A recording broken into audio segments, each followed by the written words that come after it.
This episode of Let's Talk Natural Medicine is brought to you by BioGland MedLab, proud platinum partners of ATMS. Built on 50 plus years of healthcare experience and nutritional science, BioGland MedLab delivers practitioner-only formulas, trusted by practitioners, loved by families.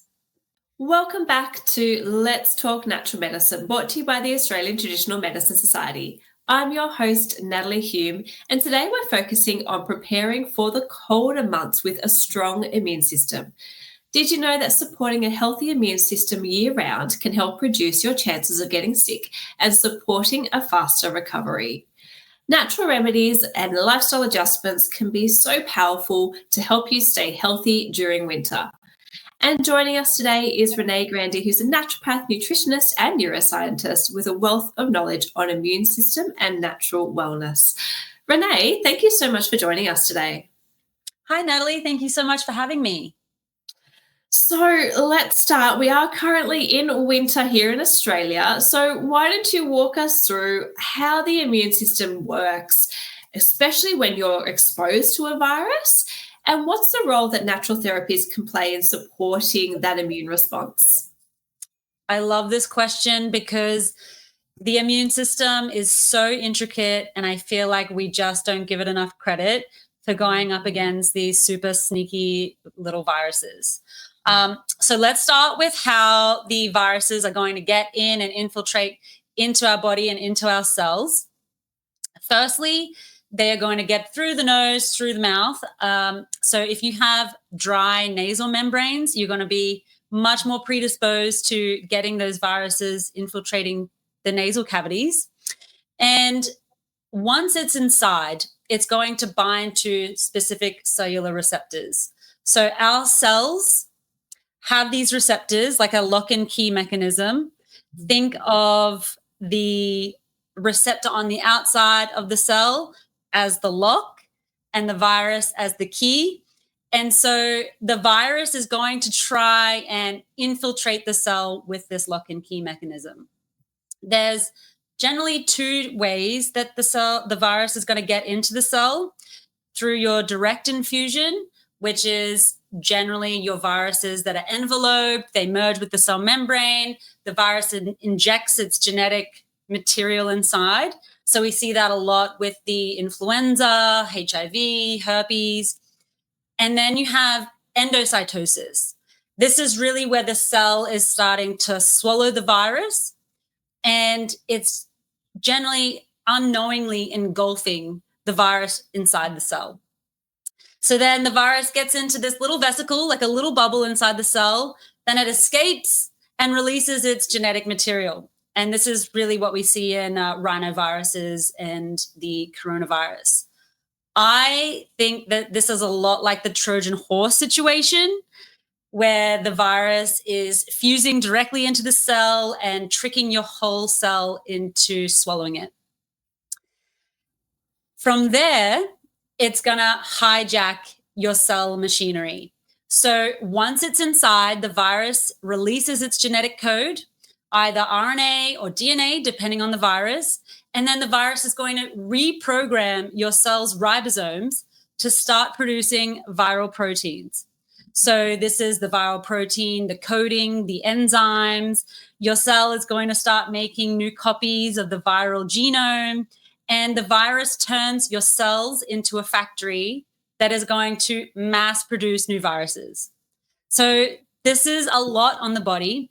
And you need to imagine that your cells are being hijacked, the cell machinery is being hijacked, and it's really forced to stop any kind of normal job that it has to do. And then it's going to start building the virus parts instead. So then you have the assembly and escape phase, where the new virus particles are assembled inside the cell. The new viruses exit the cell by budding off, which is really common in the enveloped viruses like the flu, or it's going to go out through cellular bursts, which is common with the non-enveloped viruses. And this is really then when it's going to infect the neighboring cells and start spreading all through the body. Now, if you're someone that is going to have a chronic illness, this is where you're much more predisposed. So we want to make sure that our innate, our first line defense immune system, and our adaptive immune system has the capacity to reduce down this infiltration process as much as possible. So the immune response has the two phases, the innate response. And I love talking about this response because you have this army that is inside of you that is just ready to go. And it is so intricate, so complex. It's really a huge cascade of biochemistry happening. And you just have no idea what's going on. So really, from a cellular perspective, you have your macrophages, and these are your big eaters. They engulf, they digest the viruses. Then you have your neutrophils that are your rapid responders. They're destroying the invaders. They're releasing pro-inflammatory signals and cytokines. And then, I love these ones a lot, the natural killer cells. And so these patrol your body, going around trying to detect and destroy virus-infected cells by triggering a programmed cell death. So I would like you to think of the innate immune system as your security guards and your barriers. They respond really fast, but they aren't highly specialized. And so again, if you have some sort of chronic illness or you're chronically stressed, those pro-inflammatory cytokines that are going to be released from those macrophages, dendritic cells, the natural killer cells, they are going to release two very problematic cytokines, which is tumor necrosis factor alpha and interferon gamma. This has a negative feedback loop, which creates that cytokine storm that we hear about that happens a lot in, mast cell disorders, high histamine issues, chronic illness, creating that chronic low-grade inflammation. So that's that part of the immune system, the innate immune system. And then we have the adaptive immune system. This is your second line of the defense. Super highly trained. Think of these guys as your SAS, MI6, Special Defense Force. They take a few days to mobilize. And now this is where things get a little more interesting. You have dendritic cells and the macrophages from that innate immune system showing fragments of the virus to your immune system. Then you have these T cells that come along. They are going to orchestrate some sort of immune response, and they're going to activate other immune cells and other B cells. Then you also have your cytotoxic T cells that are going to directly kill infected cells. Now, once the T cell has taken this piece of viral fragment to your B cells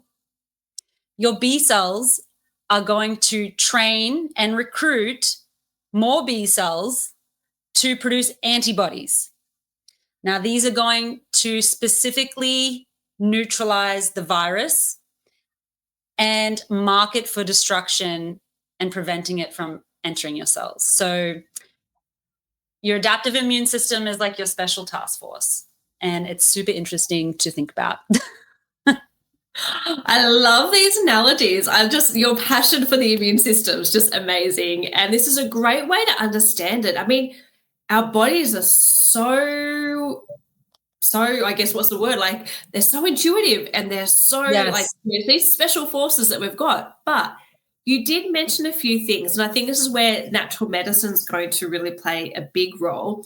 So you mentioned things like chronic stress, chronic illness, and that can probably explain why people get symptoms worse than other people who might not be as stressed or have, lower immune systems.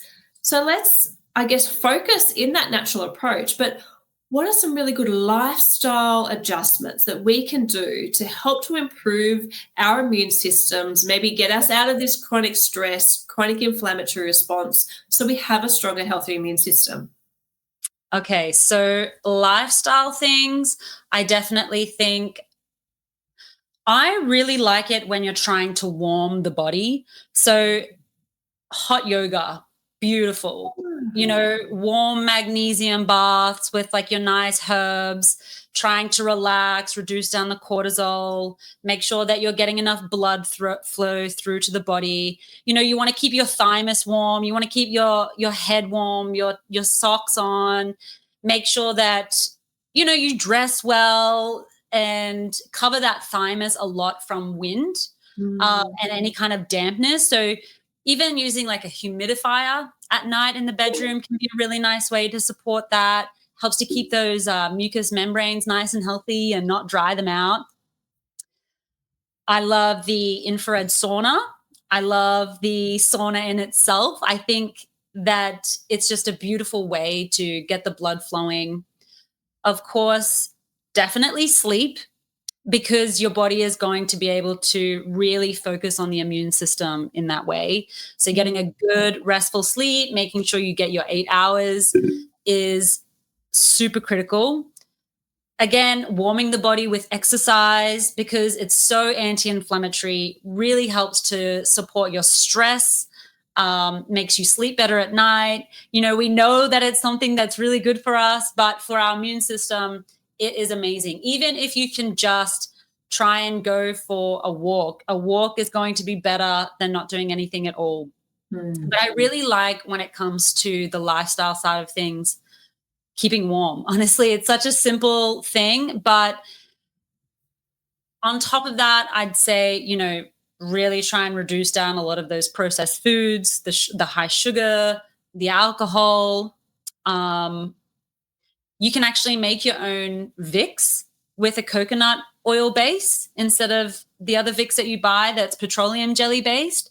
So that can be really good, because you can put that on your feet, on your chest, and you can have that with eucalyptus and peppermint or tea tree oils. So there's so many nice things there. And I love like using steam. So again, like if you have a head cold, you really want to keep those mucous membranes fluid and make sure you're trying to detox everything out. So neti pot with some salt water, because we don't want the virus to attach to the receptors on the cell membranes. And the first place that they are going to attach is in your mouth and in your nose. So making sure you're being hydrated with water and herbal teas, making sure that your mouth is actually well protected, like even just brushing your teeth twice a day and using a nice herbal mouthwash is actually a great defense.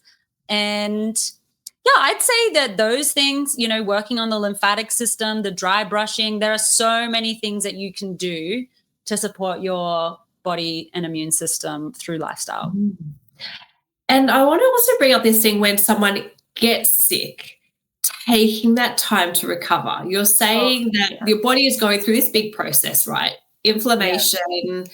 What about these people that just try to push through as well? What kind of advice can you give that to help them to recover better? Please stop pushing through. Please stop pushing through. Please, please, please. It is really not going to do you justice. And the thing is that pushing through is where your immune system is not able to recalibrate. And that is going to lead to chronic illness. So a lot of my work in neuroimmunology is where your immune system is generally infiltrated initially by a virus, and that, or some sort of pathogen, whether it's a gut pathogen, cytomegalovirus, Epstein-Barr virus, COVID.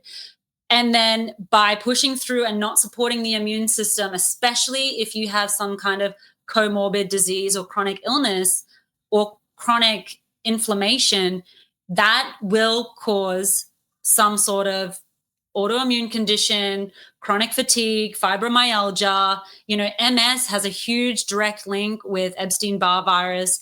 I really think that it's just take the week, take a couple of days, ask for support, rest. Because that's when this is the exact client that we see in clinic. Yeah. Someone who just won't take the time to rest, even when they have a very chronic illness and a viral infection. And you did talk about obviously what you're doing and you're passionate about in your clinical practice, especially with the immune system. And I actually want to bring in the immune and gut link as well, because I know a lot of people are talking about that. Can you just explain how our gut, our internal systems are so important to have a healthy immune system as well? Yeah. So the gut is basically making, 80 to 90% of your immune system. It has a huge correlation with how well your immune system is able to, in general, defend. And you have multiple defense systems throughout the gut, whether it's the hydrochloric acid, and we're looking at the viral infiltration there. So if you have more of an alkaline stomach acidity, you're automatically predisposing yourself there. But your lactobacillus, rhamnosus, all your different types of probiotics are super essential here. And when we think about the gut lining, this is why I love bone broth when it comes to immunity, because you need to have a healthy, strong, tight intestinal lining.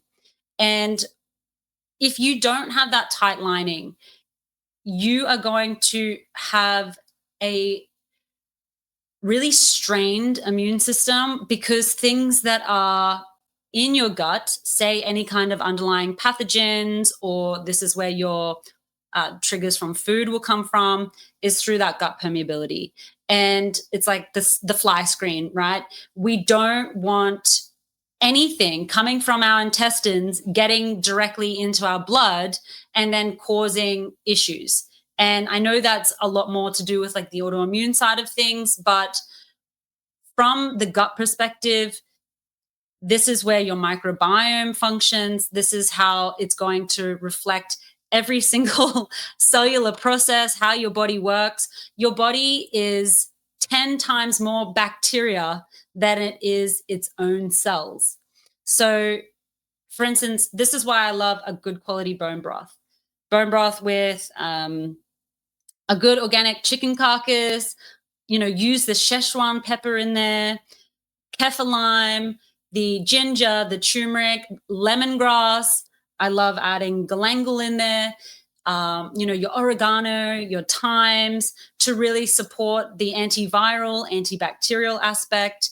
You can add in some dried tulsi, the holy basil, which is a beautiful adaptogen that I love to add in. And, add some sweet potatoes, some carrot, onion. I love putting a whole bulb of garlic in there. And this is just such a powerful way to give your body the vitamins and the minerals that it needs to survive and thrive.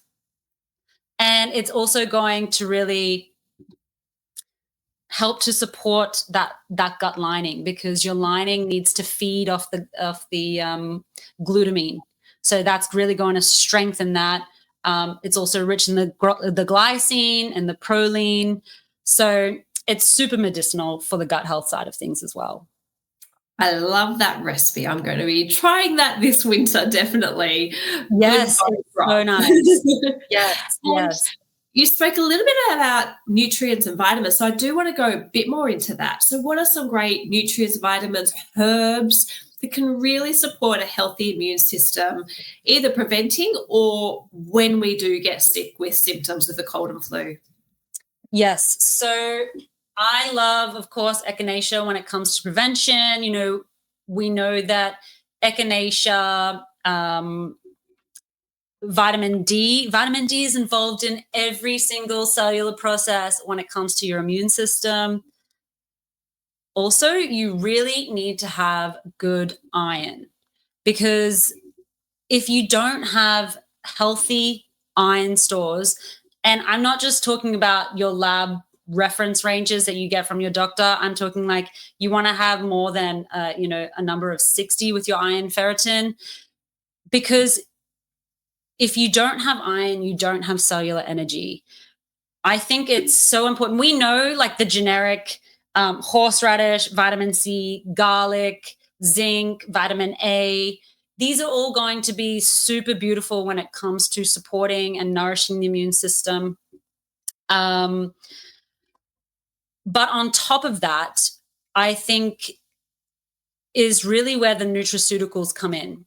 I think that I love liposomal quercetin, the liposomal curcumin, the liposomal resveratrol. So like a lot of the antioxidant, anti-inflammatory support, because we need to be supporting that cytokine storm that's happening as well. So we want to make sure that we're reducing down as much inflammation, reactive oxygen species as much as possible. And then also that tumor necrosis factor alpha, the interferon gamma, the interleukin 6, the interleukin 1 beta, because this is really when it starts to predispose you so much more to a prolonged recovery.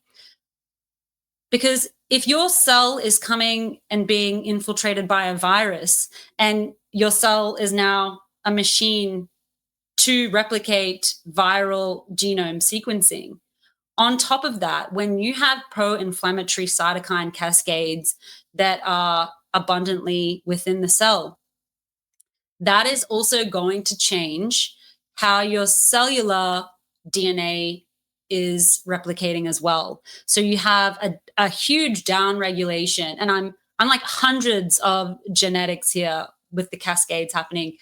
Your genome is naturally going to reduce down the anti-inflammatory cascades and increase the pro-inflammatory genetic sequencing cascades as well. So it's like that double whammy. And so you want, like the green tea, the ECGC, that's so beautiful for this. I love the liposomes because they are able to directly get into the cell much, much quicker. So your liposomal vitamin C is so nice with that. So again, your curcumin, your resveratrol, your quercetin, liposomal vitamin D3 with the K2, and selenium is chef's kiss. On top of that, I love the antioxidant support through N-acetylcysteine, your NAC, and glutathione. I love, love, love the liposomal glutathione side of things. Now, again, we know that there's the general side of things with the immune, but I kind of wanted to dive a little bit deeper here, because with viral support, we really need to be supporting our body post-virally as well. And that's with your coenzyme Q10, a nice liposomal coenzyme Q10, acetyl L-carnitine. This is really going to support the mitochondria. On top of that, I love elderberry, andrographis, elderflower, astragalus. These are beautiful to have in conjunction with your vitamins and minerals. And then having lots of warming foods, your broths, your stews, your lovely warm herbal teas, making sure that things are slow cooked. So you're getting a lot of the good bone juices in there, getting the collagen support for the gut health.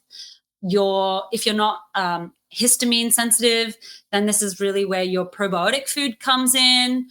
So the kefir, your sauerkraut, kimchi, miso soup.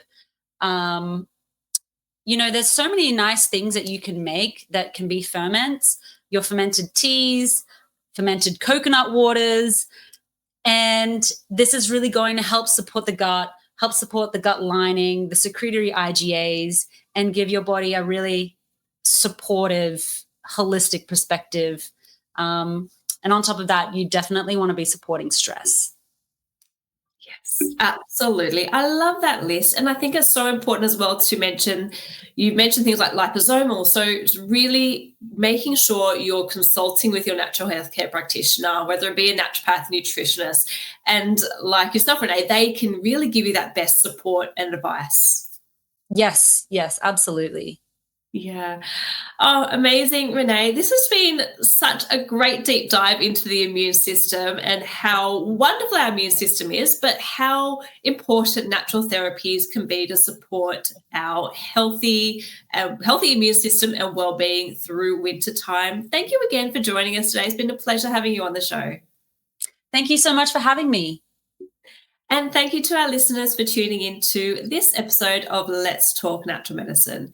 To find an accredited practitioner, please visit atms.com.au and click Find a Practitioner.